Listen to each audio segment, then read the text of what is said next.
Good evening everyone. Welcome to Sociology Analytica. This is Pooja Prasanna, your sociology faculty. So today onwards I'm going to start with stratification chapter. So in stratification I'm going to cover 3 topics. And also let me tell you one thing, stratification is very important topic because if you observe previous year question papers, from stratification more number of questions have come. That is the second most important apart from thinkers is stratification. So please do study stratification in detail. So there are multiple subtopics in stratification. Please do not leave out any subtopic, because you don't know from which subtopic the question may come. So please do give importance to stratification chapter. So coming to the first question under stratification, critically evaluate David and Moore's view of social stratification. It is for 20 mark. So the question is, we have to evaluate Davies and Moore, but how you will be evaluating Davies and Moore? You have to critically analyze. See, I've told you one thing, whenever a critically analyzed question comes, the first and foremost thing what you have to do is you have to explain what the concept is. Then you have to go on to critically analyzing that particular concept. So here they have asked about Davies and Moore's social stratification. So you please explain that first, and then you can go for critical analysis. So let's start with Davies and Moore's explanation. See, this is not this point, even if you don't remember, that is totally fine. But if you can remember, please write down their book title, from where they have studied social stratification. The book where they have studied social stratification is Some Principles of Social Stratification. So in this, they have in detail analyzed what is social stratification. So what they say is that no society is absolutely stratified. Like no society is not stratified. That is, every society, you take any type of society, tribal society, developed society, underdeveloped society, you take any type of society, every society is some or the other form they are stratified. Okay, maybe they are stratified on the basis of class, gender, caste, something or the other thing. Every society is stratified. Okay, and see, because of this stratification, because of this stratification, why it exists on the basis of differential reward. Okay, see here, they're trying to understand the existence of stratification on the basis of what? Differential reward. Why differential reward is there? Because see, people will be doing different work. People will be doing, not everyone will be doing the same work, isn't it? People are specialized in their own work, and different work is rewarded differently. Okay, different work is rewarded differently, and some work will be rewarded more. Okay, some work will be rewarded more because why? Because those work, like whosoever will be occupying those positions, whosoever will be doing those work, so that would be more important. That would be more important in the society. That work may also benefit for the rest of the society also. So whosoever will be taking up that particular role will be having higher status in the society. Okay, so they'll be occupying a higher position.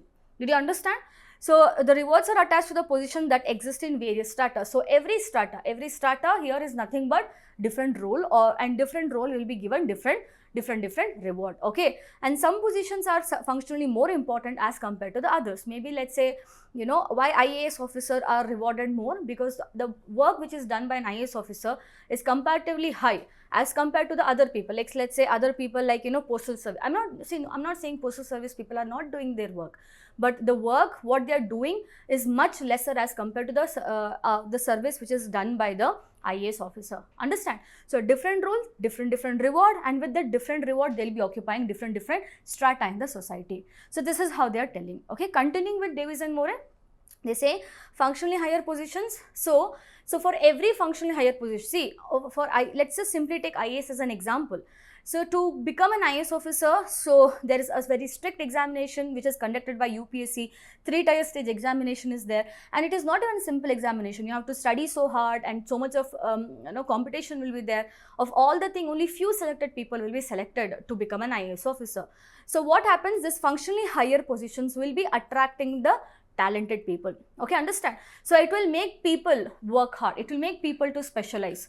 So did you understand what they are doing? So they are telling that having different strata is good for the society. Why? Because in order to occupy the higher strata, okay, there are multiple positions are there within bureaucracy, but everyone wants to become IAS. Because why? Because it is most functionally important, and to become that you need to be more talented, and everyone will try to become more talented. Did you understand? So in return, it is functional for the society. So this is how they are telling. Who is telling? David and Moore.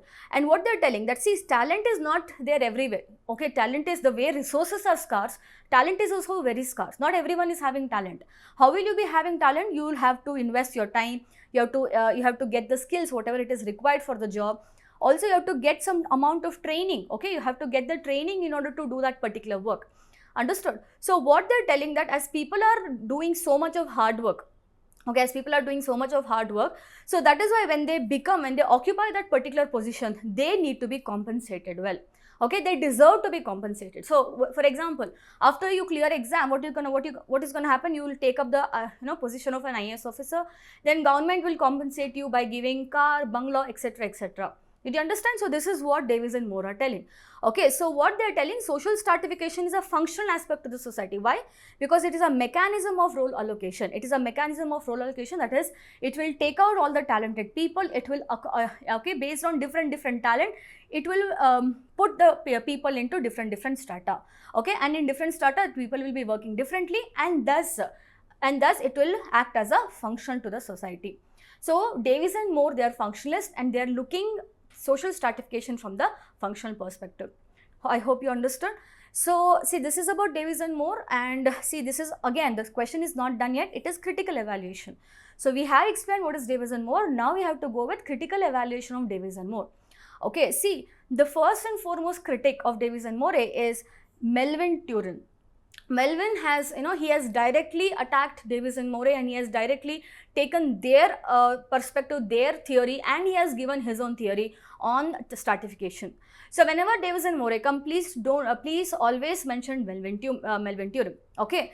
So first and foremost thing, what he says is that it is not possible to determine relative functional importance of various social positions in an objective manner. What does this mean? That how are you telling that IAS officer position is more important than an IPS officer or IFS officer? How can you tell that? Because everyone is serving the country, everyone is doing their whatever the respective job they are being given, they are doing their job. So how can you say one work is more important than the other work? The way IAS officer is important, even the same postal service is also important, foreign service is also important, every service is important. You cannot possibly say one service is more important than that of the other service. Do you understand? You cannot be objective. You cannot have objectively, you cannot evaluate it. And also what they are telling, talent and ability cannot be measured. So how are you evaluating? Like how can you say one person, so let's say, some person who has scored 100, he'll become IAS, and some person who has scored 98. Okay, less marks, 2 marks less, and he'll become IPS officer. How can you say that within 2 marks he is less talent, or within, he has scored more 2 marks, so he is more talent? You cannot possibly say that. Okay, so what they're telling, that measuring talent is very difficult. Maybe a person may be talent in one aspect, maybe he may not be talent in the other aspect. Or maybe in 2 different time period, his talent may differ also. Understand? And then also he's telling that, see, leave all these things talent wise, there is also no equal opportunity also. Why? Because people are put in different strata, and not every strata, that is lower class people, may not be able to avail the coaching, the books, etc., as compared to the upper class member or even the middle class people. Okay, so he's telling that there is no equal opportunity at all at first place. The second thing, he's telling that trainees don't make any significant sacrifice. So he's telling that, why are you telling that, these people are sacrificing? See, to get any talent, to take up any skill set, as simple as dancing. So they also, so can anyone suddenly dance? No, they also put lot of effort. They also put at least 1 year, 2 years of effort to, become an actual dancer.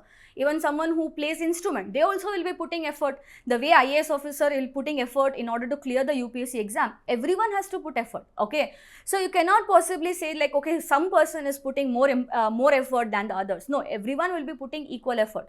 So if that is the case, see, one exam, that is UPSC exam, different marks they will get, and because of different marks, different position they'll occupy. So how can you say the people who is occupying IPS, who is getting IPS, is put less effort? No, right? Everyone is putting same effort only. So he's telling that, they don't make as a significant sacrifice that they have to be given more, complimentaries. Okay, the next thing is, rewards aren't the only motivation force for an individual. See, let's again take example of IAS exam only. See, people are not coming to become an IAS because they'll get car or bungalow. Why they are coming? They are coming because they want to serve the country. isn't it? So they have other motivational factors why they are entering the service or why they are entering a particular strata. They are not doing this work because of only the monetary benefit. They are doing it because of the some other reasons also. Okay, so these are the criticism given by Melvin. Further, Melvin also talks that, see, more than being functional, social stratification is more of a dysfunctional than being functional. So he talks about 4 other points. He says that stratification limits the opportunity for underprivileged. Just now I have talked about this. There is no equal opportunity. Usually the lower privileged people have lesser opportunity, be it lower caste, lower class, or women, or third gender, that is transgender, anybody to that matter, whosoever is in a lower section, they have less opportunity. The second thing is social stratification often acts as a barrier to motivation than as a promoter. See, suppose you are from a lower section, okay, so you don't, no matter what, you don't have enough monetary support to go and take up a particular coaching center. No matter how much you try, you can't get. Okay, so what it will happen, how? So social stratification for them is not motivation. They don't feel like I have to climb up. See, the first step itself is what? Taking the skill set. For that first step itself, this social stratification acts as a barrier. Okay, the third thing is social stratification helps to maintain status quo. What is the status quo? That is stagnation. Why stagnation? Because see, the upper section always say that, see, we are more talented, so that is why we deserve to be in the upper strata. You are less talented, so that is why you deserve to be in the lower strata. So technically what Marxists always say, that what? So upper section always try to create false consciousness. Upper section always try to create false consciousness among the people, which actually leads to the status quo of the society. And then finally he say rewards are distributed unjustly. That is also true, isn't it? So you have seen among the that is from the feminist approach, that is the concept of glass ceiling. So no matter how much woman is working hard, but because of the glass ceiling, women are never allowed to go up in the ladder. Okay, so not all the time, even though people are putting the effort, not all the time they'll be getting the reward equally. So these are some of the points which has been pointed by Melvin. See, if you have enough space, so you can also stop with Melvin itself, but if you have enough space, do mention some other thinkers also, some other extra point. What I've done is I've taken few other criticism. First and foremost is given by elite recruitment theory.